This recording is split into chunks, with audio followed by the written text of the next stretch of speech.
अध्याय 2 श्लोक 35। भयादरणादुप्रान्तं मन्स्यन्ते त्वां महारथाः येषां च त्वं बहुमतो भूत्वा यस्यसि लाघवम्। और जिनकी दृष्टि में तू पहले बहुत सम्मानित होकर बहुमत भूत्वा लाघवम यास्यसि लघुता को प्राप्त होगा, वे महारथी लोग तुझे भयात रणात भय के कारण युद्ध से उप्रतम हटा हुआ मानेंगे।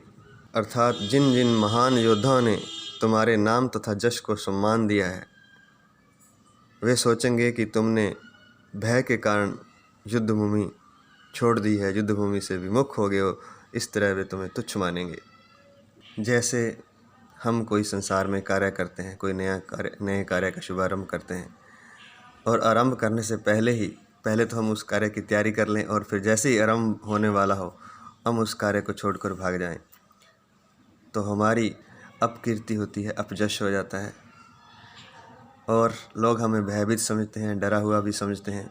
काम कर नहीं पाया, उस काम की मुश्किलों से वह डर गया और व्यक्ति लघुता को प्राप्त होता है। उसको लोग छोटा समझते हैं और अपने मन में भी वह महसूस करता है, अपने आप को छोटा महसूस करता है, संकीर्ण महसूस करता है। अगर किसी मुश्किल काम को करने से पहले ही वह उस काम की मुश्किलों को देखकर भाग जाए, तो डर से कि कहीं मैं हार ना जाऊं, कहीं मुझसे गलत ना हो जाए। तो यहाँ पर यह बताया जा रहा है कि मुश्किलों से जूझना ही सच्ची साधना है। वह भी एक प्रकार की साधना है। अगर मुश्किल सामने आती है और मुश्किल से आप जूझते हैं और जूझ के उस मुश्किल से आप आगे निकल जाते हैं, तो आप और निखर जाते हैं। जैसे पीछे भी कहा गया है कि क्षत्रिय के लिए युद्ध स्वर्ग का द्वार होता है। ऐसे ही हम लोगों के लिए भी जो कार्य की मुश्किल है वो एक स्वर्ग के द्वार की तरह ही है। अगर हम उससे पार निकल जाते हैं या उस मुश्किल से जूझ जाते हैं, उस मुश्किल से जूझना ही स्वर्ग के द्वार में प्रवेश करना है। हार और जीत की बात नहीं है कि आपने कोई कार्य शुरू किया, आप उसमें सफल हुए या असफल हुए, लेकिन आप उस कार्य से जूझ गए, आपने संघर्ष किया, आपने मेहनत की, आपने प्रयास किया, अपने जी जान से अपना सब कुछ दांव पर लगाकर जब आपने मेहनत की, तो फिर हार जीत मायने नहीं रखती है। वह संघर्ष, वह मेहनत ही मायने रखती है। और उसमें अगर आप हार भी जाते हैं तो वह मेहनत जो है आपको और निखार के जाती है, आपको और ज्ञान दे करके जाती है और दोबारा से उस कार्य को करने की शक्ति आप में प्रदान करती है। दोबारा से उस कार्य में जो कमियां रह गई थी उसका आपको पता चलता है और दोबारा से आप दुगनी शक्ति से, दुगने जोश से उस कार्य में जुटते हैं और फिर सफलता भी हो सकती है। लेकिन यहाँ पर बात सफलता और असफलता की नहीं है, यहाँ पर बात समस्या से जूझ जाने की है, परेशानी से भिड़ जाने की है।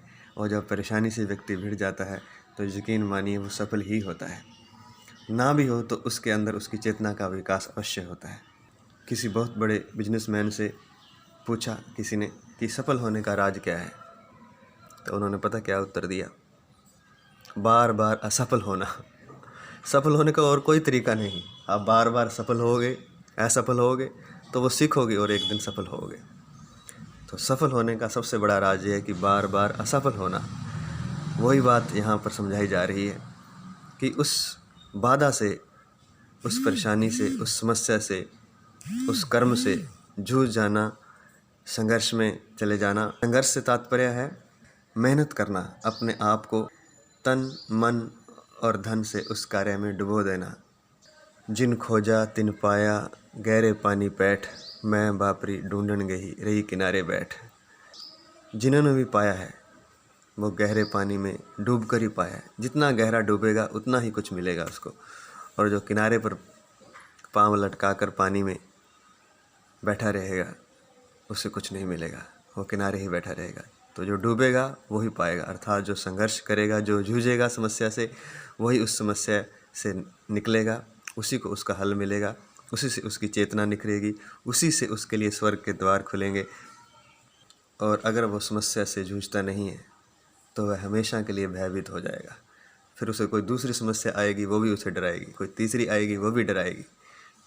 वो एक भयभीत होकर, संकीर्ण होकर, संकुचित होकर, यहाँ कहा जा रहा है भूत्वा लाघवम, वो लघुता को प्राप्त हो जाएगा। संकीर्णता को प्राप्त हो जाएगा, संकुचितता को प्राप्त हो जाएगा, अर्थात लघुता को प्राप्त होगा, छोटेपन को प्राप्त होगा।